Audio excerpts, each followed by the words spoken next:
친구들 안녕하세요. 한 주 동안 잘 지내셨나요? 별일 없었어요? 아주 아픈 데는 없고 전사님도 아주 잘 지내고 여러분 보시다시피 점점점 확진자가 돼가고 있어요. 확진자. 요즘 유행하는 말이죠. 확진자.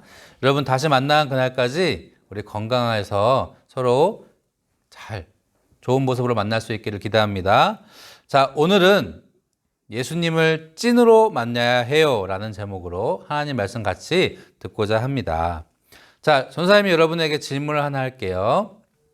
여러분 상상을 한번 해보는 거예요. 우리 에버랜드 한번 다 가봤죠. 우리 소년부에서도 예전에 한번 갔었었는데 우리 에버랜드에 갔다 생각을 하고, 자, 우리 에버랜드에서 가장 무섭고 가장 인기 있는 놀이기구 앞에서 우리 만나요 라고 전사님이 여러분에게 주문을 한번 해볼게요.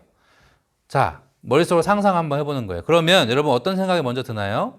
가장 무섭고 가장 인기 있는 놀이기구 앞에서 만나요 라는 말을 들었을 때 아마 여러분은 먼저 가장 무섭고 가장 인기 있는 놀이기구가 뭐지? 라고 생각이 들 거예요. 자, 에버랜드에 가면 많은 놀이기구가 있어요. 빙글빙글 도는 놀이기구, 이렇게 바이킹처럼 왔다 갔다 하는 놀이기구, 회전목마처럼 천천히 다니는 놀이기구, 많은 놀이기구가 있는데 이 사진 중에 여러분 가장 무섭고 가장 인기 있는 놀이기구는 뭘까요? 전사님이 말하는 놀이기구는 바로 청룡열차처럼 막 위에서 뚝 떨어지고 무서운 T-익스프레스라는 열차예요. 그래서 이 무서운 놀이기구가 앞에서 만나자라고 했을 때, 그렇다면 두 번째로 이 놀이기구 타려면 어디로 가야 되지? 이제 생각을 해봐야겠죠. 에버랜드를 가봤거나 또 아는 친구들은 이 T-익스프레스가 어디 있는지 한 번에 찾을 수 있고 한 번에 어디 있는지 알겠지만 안 가본 친구들은 모를 거예요, 어디 있는지. 그래서 에버랜드 앞에 가면 뭐가 있죠? 안내해주는 지도, 안내장이 있어요. 안내지도. 이거를 보고 잘 찾아가야 여기 있구나 하고 찾아가는 것이죠. 그렇다면 여러분 처음에 전사님이 했던 질문, 가장 무섭고 가장 인기 있는 놀이기구 앞에서 만나요? 라는 이 질문을 들었을 때 에버랜드를 가보고 이 놀이기구를 타본 친구들은 어때요? T-익스프레스를 타러 여기서 만나자는 거구나 하고 쉽게 여러분 생각이 들 거예요. 근데 안 가본 친구, 안 타본 친구들은 어때요? 어떤 놀이기구를 어디서 타자는 거지? 어디서 만나자는 거지? 아마 머릿속에 잘 그림이 안 그려졌을 거예요.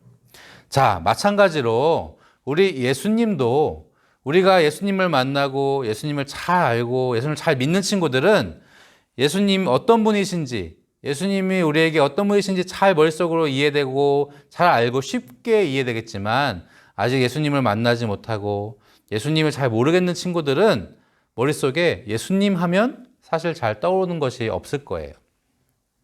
우리가 믿는 예수님은 어떤 분이시고 또 우리는 어떤 것을 믿는 것인가요?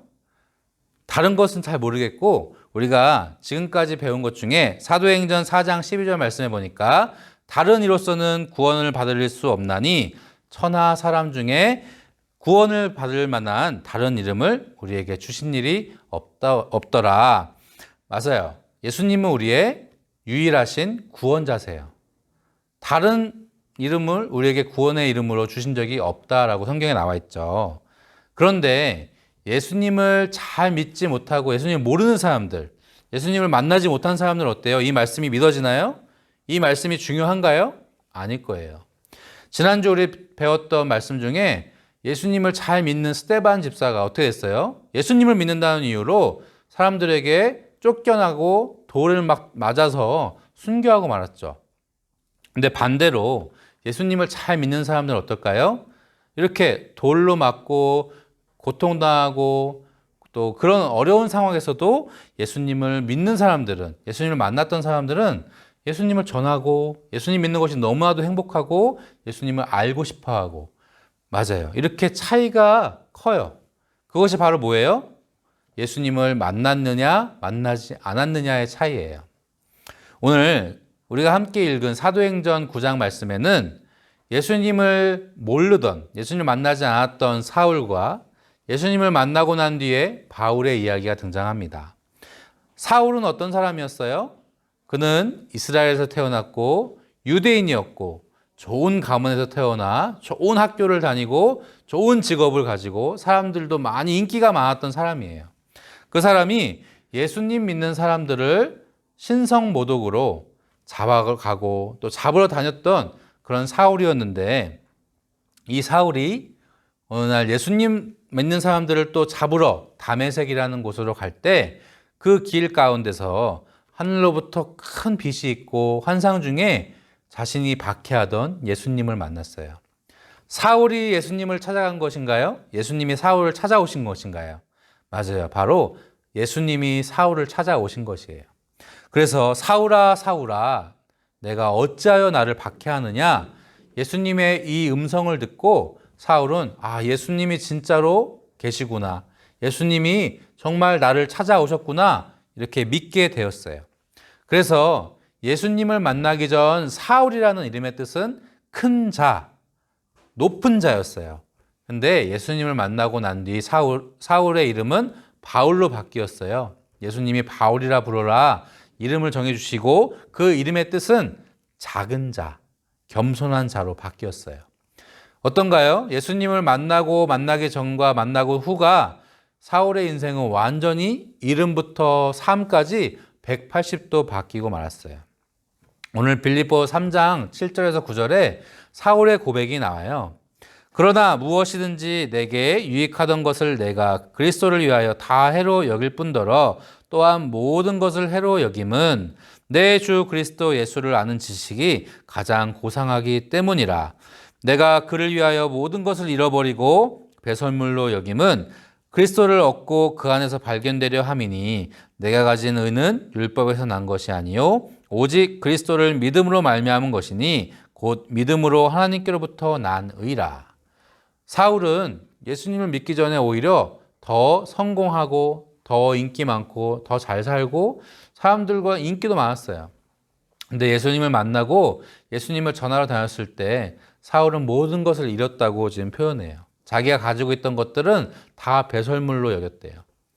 사람들이 어떻게 했을까요? 사울을 싫어했어요. 왜? 예수님을 믿으니까. 여러분도 혹시 예수님을 믿고 교회를 다닌다는 이유로 친구들이나 주변 사람들로부터 좀 어려움을 당하거나 안 좋은 이야기를 들은 적이 있나요? 여러분, 그렇게 안 좋은 이야기를 들었을 때도 우리를 사랑하시고 우리를 구원해 주신 예수님을 생각하면서 오늘 바울을 생각하면서 여러분 힘과 용기를 내시기 바랍니다. 예수님은 바울뿐만 아니라 예수님은 우리를 만나주시고 우리의 삶의 주인이 되어주시는 분이시기 때문이에요. 우리 모든 소년부 친구들이 예수님을 찐으로 만나서 바울처럼 예수님을 사랑하는 제자가 되시기를 바랍니다. 우리의 결론의 말씀 함께 읽고 말씀을 마치겠습니다. 교회만 다니는 사람이 아니라 바울처럼 예수님을 찐으로 만나 구원을 받고 예수님을 따라 사는 신답 소년부 되세요. 우리 함께 기도하고 마치겠습니다. 하나님 감사합니다. 오늘 바울을 만나주신 것처럼 우리 친구들 한 사람 한 사람도 찾아와 만나주시고 구원을 선물로 주시고 우리의 인생을 180도 예수님의 제자로 바뀌게 하여 주시옵소서. 그래서 우리가 가진 모든 것들, 세상에서 성공하는 것이 중요한 것이 아니라 예수님을 따라 살고 예수님을 만나고 예수님을 믿는 것이 내 삶의 행복이고 기쁨이 될 수 있는 우리 친구들 되게 하여 주시옵소서. 한 주간도 주님 함께 해주시고 건강할 수 있게 지켜주시고 다시 만나는 그날까지 우리가 건강할 수 있게 하여 주시고 하나님 잘 믿을 수 있게 하여 주시옵소서. 모든 것 감사드리며 예수님의 이름으로 기도드렸습니다. 아멘.